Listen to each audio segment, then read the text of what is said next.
किसी ज़माने का जिक्र है कि एक सौदागर घी की खरीद व फरोख्त करता था। उसके पड़ोस में एक सादा लोह दरवेश रहता था जो दुनिया के मालो असबाब से बेनियाज था। चूँकि उसका कोई काम और ज़रिया आमदन ना था, इसलिए किनात से ज़िंदगी बसर कर रहा था। सौदागर को इस दरवेश से बड़ी अकीदत थी और हमेशा इसकी मदद करता था।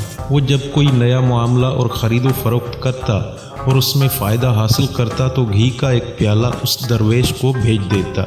जो खिदमतगार घी ले जाता वो दरवेश से कहता, फ़लाँ साहब ने आपको सलाम कहा है और पैगाम दिया है कि हमारे लिए गांव से ताज़ा घी आया है, इसलिए हम चाहते हैं कि हमसायों को भी इसमें शामिल करें। हमारी दरख्वास्त है कि इसे कबूल करें।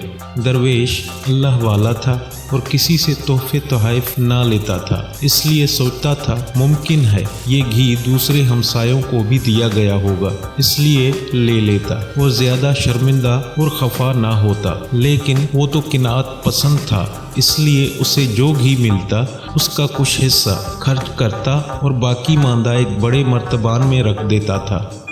एक दिन जब मर्तबान घी से भर गया तो दरवेश अपने आप से कहने लगा, मुझे इस घी की ज़रूरत नहीं है, बस इसे कहाँ ले जाऊँ और किसे दूँ।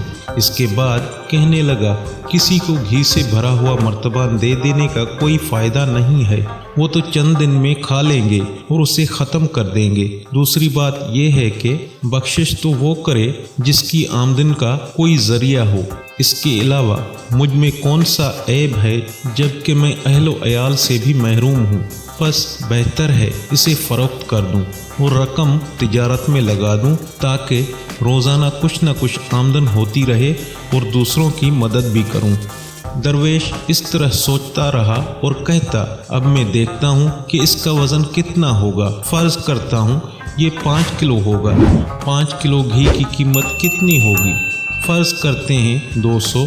तो खूब, अगर ये घी फ़रोख्त कर दूँ तो इसकी रकम से 5 दुम्बे ख़रीद सकता हूँ। अब जबकि गर्मियाँ हैं और दुम्बों की खुराक वाफर है, घास, तरबूजों के छिलके और सहरा भी सब्ज़ा से भरा है, इसलिए दुम्बों को सहरा में चराने के लिए ले जाऊंगा। अगर 6 माह बाद हर एक ने बच्चा दिया तो दुम्बों की तादाद 10 हो जाएगी। इसके अलावा सर्दियों के लिए खुश्क घास भी जमा कर लूँगा। 6 माह बाद फिर बच्चा देंगे। अब फ़र्ज़ करता हूँ इस मर्तबा उन्होंने एक बच्चा दिया तो उनकी तादाद 20 हो जाएगी। मैं उनकी मज़ीद 1 साल देखभाल करूँगा, फिर उनकी तादाद बढ़ जाएगी और दुम्बों का गला बन जाएगा। इसलिए उनके दूध, दही, पनीर, बालाई, घी से जो रकम हासिल होगी घर का काफ़ी सामान खरीद लूँगा, साहिब हैसियत बन जाऊँगा। वाकई तजर्बाकार लोगों ने सच कहा है कि दुम्बे मुफीद जानवर हैं, उनकी सब चीज़ कारआमद होती है, यहाँ तक कि उनका फुजला भी किसान अपने खेतों की खुराक के लिए खरीद लेते हैं। जिस वक्त मेरा घर जिंदगी के ज़रूरी सामान से भर गया तो मेरा शुमार बाहैसियत लोगों में होगा और मैं रेवड़ के मालिक के नाम से मशहूर हो जाऊंगा। उस वक्त मैं किसी बुजुर्ग ख़ानदान से रिश्ता तलब कर लूँगा और शादी के कुछ अरसा बाद एक बच्चे का बाप बन जाऊंगा।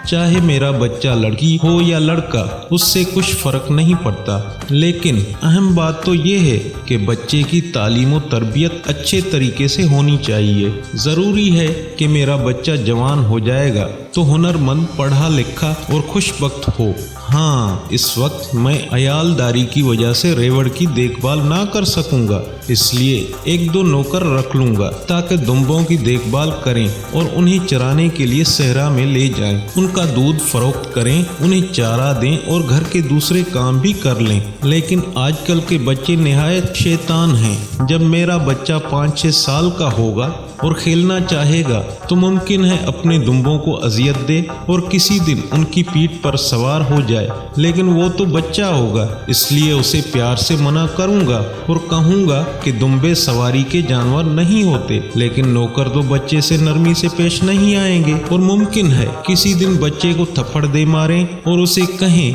कि ऐसी हरकतों से बाज रहो। लेकिन मैं ना चाहूंगा कि मेरा बच्चा गमगीन हो। یہ تو نوکر کی غلطی ہوگی کہ بچے کو تھپڑ مارے۔ اگر ایسا اتفاقاً ہوا تو اسی لاٹھی سے جو میرے ہاتھ میں ہے ایسے زور سے نوکر کے سر پر رسید کروں گا کہ سادہ لوح درویش اسی طرح خیالات میں ڈوبا ہوا تھا اور نوکر کو ڈانٹنے اور مارنے کی فکر میں تھا۔ اس کے ہاتھ میں لاٹھی دی، چنانچہ اس نے وہی لاٹھی گھی والے مرتبان پر دے ماری۔ مرتبان ٹوٹ گیا جو ایک سٹول پر رکھا تھا۔ اسی طرح گھی زمین پر بہہ گیا اور اس کی چھینٹوں سے درویش کے کپڑے بھی خراب ہو گئے اور اس کے اوسان خطا ہو گئے۔ کچھ دیر بعد اسے کچھ ہوش آیا اور سمجھ گیا کہ خیالی پلاؤ پکانا اور بے فائدہ سوچ بچار کرنا بیہودہ کام ہے، جبکہ دور اندیشی اور درست نقشہ بنانا عمدہ کام ہے۔